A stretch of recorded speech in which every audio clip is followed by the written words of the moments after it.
Virginia's virtual viewers and Wings of Wisdom listening audience. I am so excited to be featuring Mr. Brian K. McNeill, and that's with 2 L's. He is the Sales Skills Improvement Evangelist, and he is also the dedicated and devoted husband to Dr. Lisa Santiago McNeill, and he's a former veteran. So thank you for your service, sir, and I am so excited that you are here today on today's episode. So give Virginia's virtual viewers and Wings of Wisdom listening audience a brief backdrop of your bio, and let's dive deep on mastering the art of sales. Thank you very much, Sister Virginia Rutherford-Hall. I'm happy to be here today, and I am going to bless your audience today. I see one of the people that I see knowing that they are out here shaking and moving the world. Dr. Tina J. Ramsey is already in the house. How you doing, Dr. Tina? My name is Brian K. McNeill, and I am the Sales Skills Improvement Evangelist. That's why I like the title Evangelist, because that's an zealot advocate for. And I do think the ability to sell has more to do with our happiness and sadness, or prosperity or poverty, than just about anything else. We do sell our ways through life. But yes, I am a current military veteran. I am an Army veteran. I am married. I am a minister as well. I'm a father and a husband and a grandfather. Paul B, that's who I am. And I spend my life helping entrepreneurs to sell themselves, which they often forget, and their services better than they ever have before, so they can earn more money than ever before. I'm super excited to have you invite me into your space, and I'm going to bless today. I am so grateful you are here. I love the fact that you are a veteran and an evangelist. So I'm grateful. So how did your journey as a veteran and also as an evangelist shape your approach to sales and entrepreneurship and coaching? Oh, my. What a great question. It was going to require a big answer, though.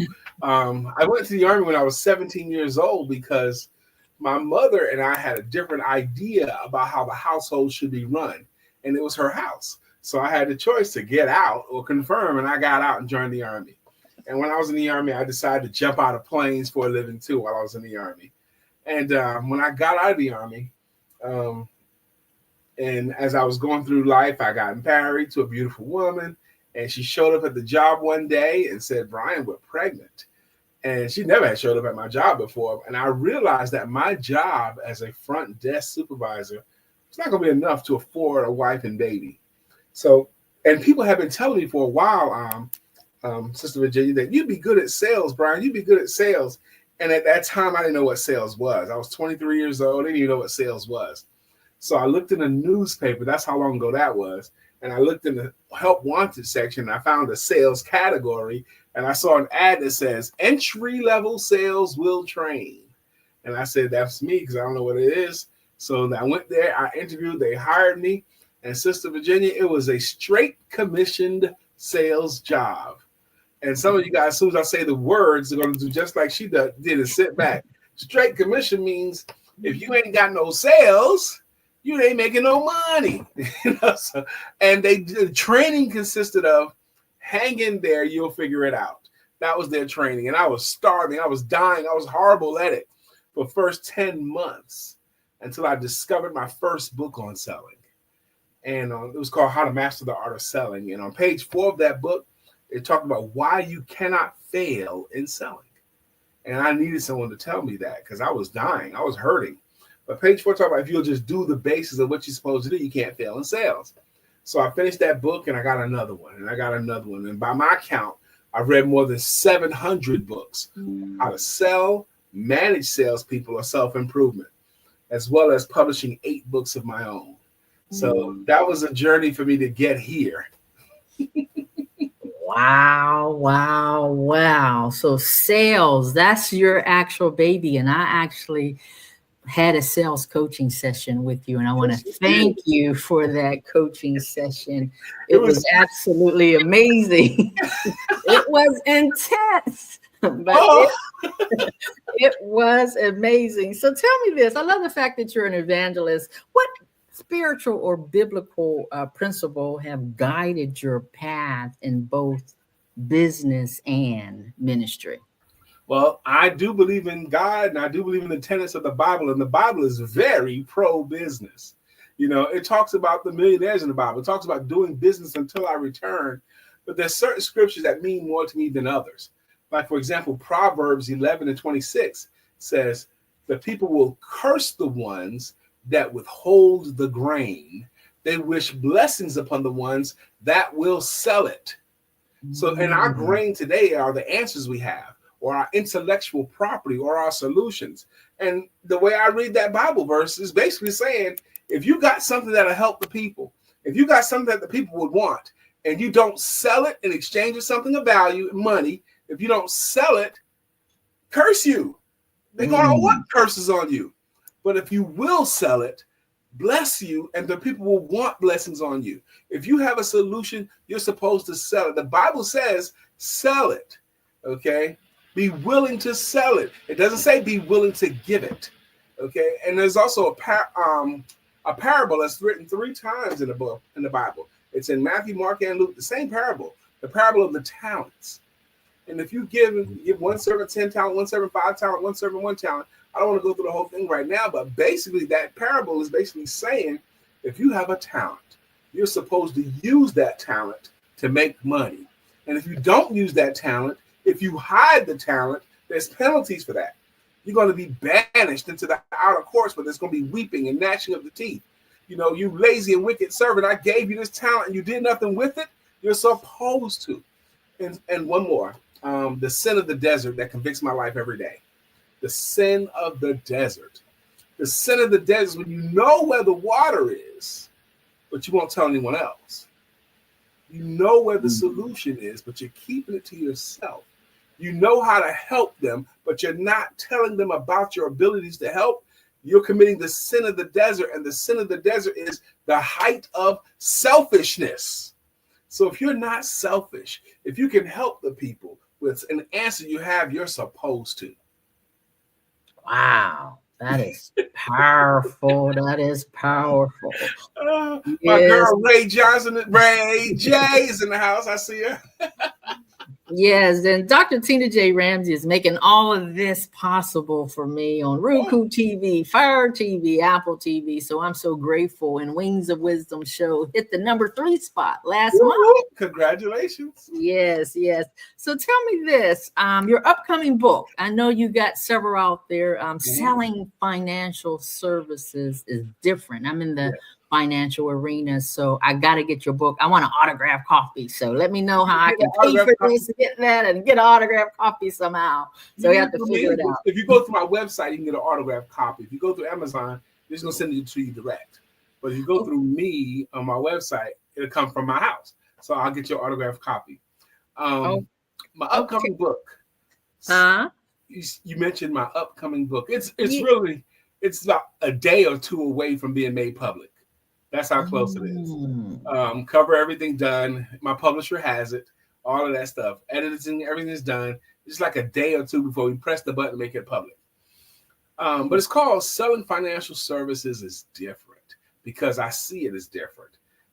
It's not the same as selling coaching services or network marketing or real estate. When you're talking about someone's money, you're very, very personal.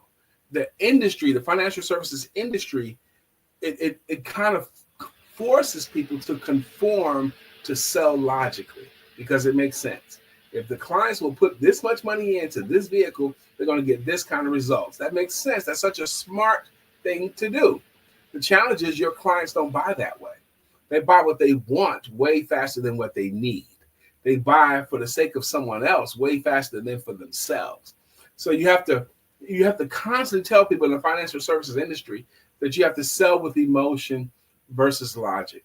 Use your logic just to justify, but emotion to sell. And I teach how to do that with the tools. The words you use, like emotional words. Like the most emotional word in the English language starts with an L. What is it? Love. And most adults have taught themselves how to not say the word love and never use it. But I encourage, especially people in financial services, to talk about the word love as they're selling their services. You're going to love knowing, your family's going to love that you. Using simple tools like using the word love can help sell and help keep it on an emotional track instead of just logical. And then the second most emotional word in English language starts with an H. And what is it? Emotional? The second most emotional word in the English language starts with an H. What do you think it is, Sister Jacqueline? Huh? Hope. Hope is a good guess. Actually, the word that evokes the most emotion in the world is love. The word that evokes the second most emotion is the word home. Home. Home. Ray, of course, Ray would know because Ray is a regular part of my world. It's actually the word home. Thank you, Jacqueline, for the guess. It's actually the word home. And you're finding a way to use the word home in selling financial services. Everyone in your home will be protected. Everyone in your home will appreciate that this has been done.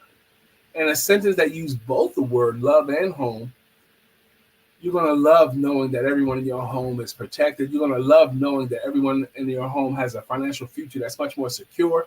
You're going to love not have to worry about your home. Those kind of sentences can take on an almost hypnotic effect, but you have to learn how to use them.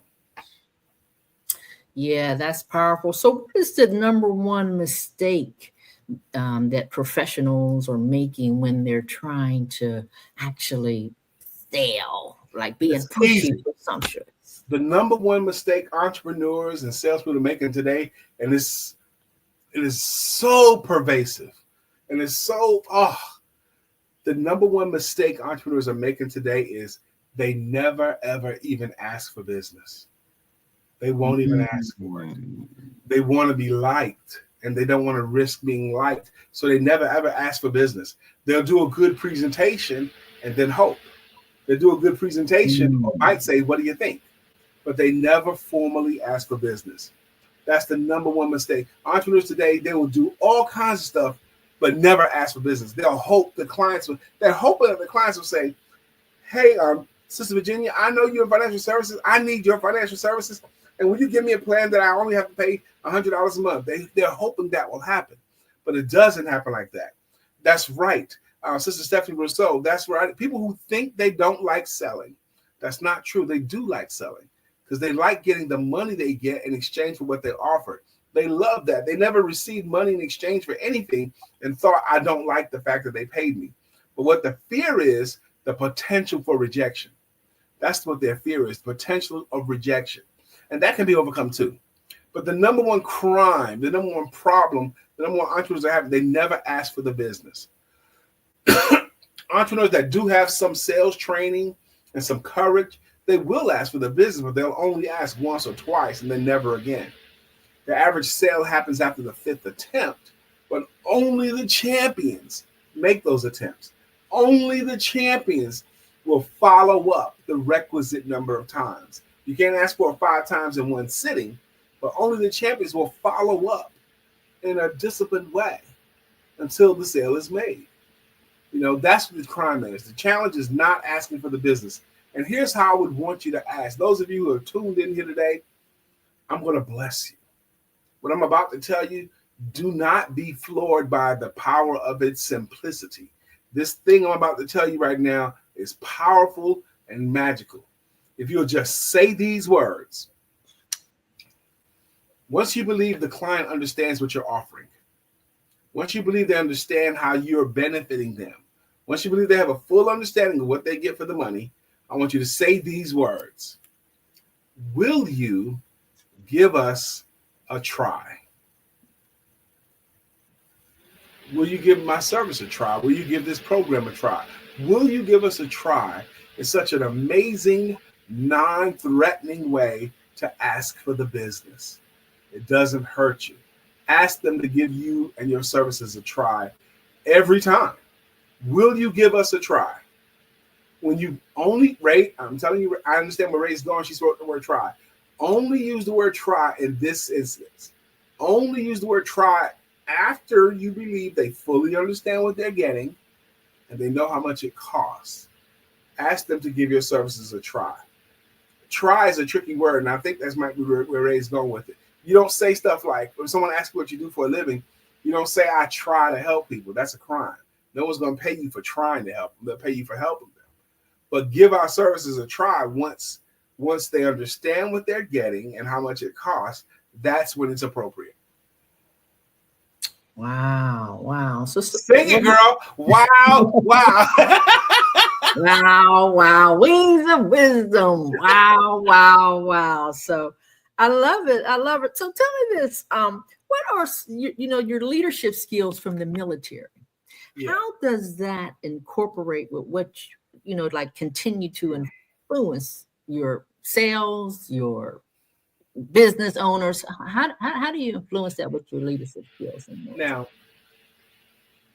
the truism is that I've had jobs, I've been in the Army, and I've never had a job in any capacity longer than 6 months where I didn't end up in leadership at some point. I wonder how much this impacted me, but when I was 11 years old, the elite students in Brooklyn, New York got to go to a program called the Reach Out program. And it was leadership training for school students, leadership training for the summer. And I took that course, but I don't know how much that impacted, but every job I've ever had, every military place, I ended up in leadership or somehow, because I always do my best. I show up early. I always show up early, 30 minutes early minimally if I'm going anywhere. So even on the jobs, I always showed up to the job early because that gave me a time to get comfortable, get my coffee, get everything. So before I had to start, I always show up early. I work everything as good as I can, and I don't cut corners, which is a reliable leadership trait. And when companies see this, I had one job one time. I was launching my business as a sales trainer, but I still had a household to maintain. And I took a part-time job as selling over the phone during from 9 till 2. Okay, that's all it was. There are like 70 or 80 telephone salespeople in the room, and I was there a week and a half, 2 weeks, and they called me into the office. My first day, I gave a class, by the way. My first day, they had this objection. They had a sales meeting, and they had this objection that's been bothering all of them. And I told them how to overcome that objection on the first meeting. And then they asked me, can you explain more? And I went up to the board and I showed them how to do it. My first day. But 2 weeks later, they came to me and said, Brian, we need you to be the sales manager here. And I was like, nah, I'm doing my own thing. I don't want to be the sales manager here. I'm doing my own thing. And then the week later, they said, Brian, you have to be the sales manager here. I said, what about this person? What about that person? They've been in the company much longer, and they know what they're doing. They're pretty good at it. Those people can do it, but they can't lead anybody else. We need you to do it. And I asked for a lot of money to be the sales manager, way more than I thought they would say yes to. And I told them, and this is going to kill you right here. I said, look, I'm only going to work 4 days a week. I won't work any Fridays. Okay. So they had to pay me a guaranteed salary, pretty high. And I only work 4 days a week because I had told them no already. And I was about to tell them no again. And they said, okay, we'll do it. So you sold yourself. Well, there was a concept going on there. The fear of loss is greater than the desire for gain. And when they realized that I could potentially just leave altogether, they wanted to do more. And people will do more to protect something that's already in the house instead of trying to find something else. You know, they had some fear of loss because I already told you guys no. I don't want to be the leader of this group here. And that's why I love your coaching service. If you are out there in the audience and you need a sales coach, you're in the industry and you don't know why you can't move forward, you're not able to lead, you got self-doubt, you have this coach here. You need to look no further. He is amazing. His exceptional coaching skills and evangelist approach is absolutely amazing. So tell me this, you help countless professionals, and what drives you and keeps you keep doing these workshops, these books, these Yeah. keynotes? What's the driving force behind you? I believe God. I believe that God has uniquely gifted and qualified me. I think God has prepared me. And I think He has positioned me with a love of this and a desire to learn more and more of this and the ability to communicate it and teach it well. That I think that God wants me to help people to earn more money by teaching them to sell better. And I think if I don't do it, I'm showing dishonor to the gift that He gave me, the skill that He gave me. And I've seen enough people, Sister Virginia, that have taken even a little bit of my training that benefit greatly. I've helped people to pay their bills. I've helped people to pay their mortgage. I've helped people to grow their businesses over and over again. So, I believe my philosophies work. I know they work because I have enough units of conviction. But I think that if I don't do this, it's just like hiding my talent in the ground.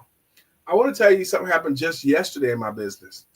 They had a lady, she said she wanted to hire me. She had done a consultation with me, and she wanted to hire me as a sales coach. And I told her how much it'd be. And she goes, okay, I'll pay you tomorrow, which is fine. I don't care what day they say. I just want to put it on the invoice what day you say you're going to pay me. And then tomorrow came. And then she called me up just yesterday and says, well, Brian, could you lower your rates? Could you do it for like $500 less than this? And I said, why would I do that? I said, if I doubled or tripled my rates, it'll still be a good value for you. You're still getting a better value. The money you paid me, I'm going to spend, but what you get to use the benefits of it today and tomorrow and next week and next month and for the rest of your careers. Even if I doubled or tripled what I'm charging, I'm not going to know. I'm not going to lower my rates. I said, I should be charging twice as much, and it'll still be a good deal. And she says, okay, no problem. We'll just leave it like it is. And paid for it. Wow. I guess right away too. Yeah. Yeah. She was just trying to negotiate. She trying to slip that in for just a minute, but she was like, "Wow, why would I do such a thing? If you're offering something to someone that's going to benefit them, and then that's going to benefit them, there's no reason to lower your rates. Most likely, you need to be charging more. Most likely." Wow. Mm-hmm. So if someone is watching today and they're sitting in the audience and they're struggling with self-doubt, their ability to sell, what words of wisdom would you speak into their life on today? Well, as grown-ups, very few adults could do anything successfully without some levels of accountability. And none of us have lived long enough to have all the answers. We all need some help. We all need some support. So you need to keep learning. I offer a free consultation to anyone that schedules it with my Calendly link. I don't know if you have it or not, but I'm willing to offer a free consultation. It's calendly.com/BK McNeill. BK McNeill, that's mine. But words of that will be encouraging. Let's say I never saw you again and I wanted you to sell well. I would say to ask yourself this question. Are you selling to people or for the people? See, if you're selling to them because you're trying to make money, if you're selling for them, it's because you know they're going to be better off. And if you know they're going to be better off, you owe it to them to motivate them to take your solution. You owe it to them to motivate them to take your solution. Selling today is more of a motivational act than it has ever been. Calendly.com, Sister Mia James. Calendly.com. It's a popular scheduling app. /BK McNeill. MCNE. Thank you, Ray. That's exactly right. What Ray put up there. Ray J. Johnson. Calendly. Thank you, Ray. I appreciate that so much. You owe it to them to offer it to them. They don't have to accept it, but you have to offer your services. And if you know they're benefited by what you offer, you do owe it. Motivation is the thing. Your job is to motivate them to take an action. I do hope to speak to you, Mia. I do hope to speak to you, Sister Juanita. And it's free. There's a rap lyric by some poets of the 80s that I like. Okay? And it goes like this. Listen up, homeboy. Give this a thought. The next time someone's teaching, why don't you get taught? It's like that. I'm willing to teach. You guys should get taught. Yes, Miss Mia James has a financial service company, and I'm actually a part of. She's the founder. She fired her boss at the age of 40. And she has a full-fledged financial service company, and I sent her the link yesterday, and she's helping me in this financial industry as well. So, Wonderful. Mia James, Congratulations. Thank you. So I'm gonna do some rapid fire fun just for a few minutes before let's do it. So tell me, before your keynotes, what is it, coffee or tea? Before my tea, before I do anything, it's coffee for me. It's always coffee. It's coffee yes, for you? Yes. Okay, so what is one word that will describe your speaking style? Dynamic. Wow, that's so true. That's Dynamic. So true. I rock when I give a workshop, and everyone in the room gets involved. Everyone gets involved in the fun. It's laughter and learning. Yep. Okay, so what is your favorite scripture that fuels your faith in business? Colossians 3:23 and 24. And whatsoever work you do, do it as if you're working for the Lord and not man, for you know there will be a reward for this. Wow, that is powerful. Colossians 3:24. Did you 23 and 4? 3:23 and 4. Okay, tell me this. What book? I know your books is there, but besides yours, that every entrepreneur should read. Besides mine? Okay. Besides my books, there's a thin little book. You can read it in the afternoon. It's an absolute treasure. It's called The Greatest Salesman in the World by Og Mandino. It's set in biblical times and is biblically based, but it's a little thin book. You can read it in a couple of hours probably, but I think it does the best as far as getting your mind right to be great. Set in the time period of Bethlehem and baby Jesus in the manger, that kind of time period. I think it does the best job of mentally preparing you to do this work great. Wow. And don't let the title throw you off. The Greatest Salesman in the World. That's the title, but it's based on biblical tenets, and it's the best. Wow. I love little golden treasures that you can read in the afternoon. You know, as I love listening to audio, to just grab a nugget and just dive in, and a little thin one. Oh, I can do that all day long.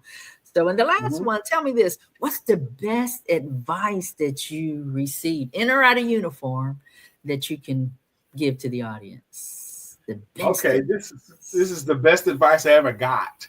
And I'm going to share it with you. Two things. To be successful in life. Number one is be willing to ask for more help. Be willing to ask for more help. And number two is be willing to accept more help. The best advice I ever got, the best advice I'm going to be giving. You can't do this by yourself. None of us. We all need some help. But be willing to ask for the help you need. And when it comes, I made the mistake 5-6 times. Someone raised their hand saying, Brian, I want to help you. I want to support your business. And I didn't let them. I didn't know how to use the help. But as I mature, I'm learning to accept help. Thank you. And if you can give Virginia's virtual viewers one last golden nugget that they could take home today, what would that be? Ask for the business. Ask for what you want. And ask formally. You don't have a problem with selling. You have a problem with making offers. Most of these entrepreneurs that tune into things like this, they might go a month and only offer their services once or twice, or 2 months, 3 or 4 times. But if you will offer your services, give people a chance to say no to you, and they get a chance to say yes to you, you'll sell more. And holler at your boy. Schedule time with me. Schedule a time. Okay, I want to thank you so much for leaning in. I appreciate you. And like I said, your coaching service is absolutely amazing, and complimentary consultation for those individuals who need help. You want to lean in. So give them that information once again, how they can reach you. calendly.com/BK McNeill, McNeill. Love it. So thank you, Wings of Wisdom listening audience and Virginia's virtual viewers. We're so grateful to have you on today. And we will see you on the next episode of Wings of Wisdom.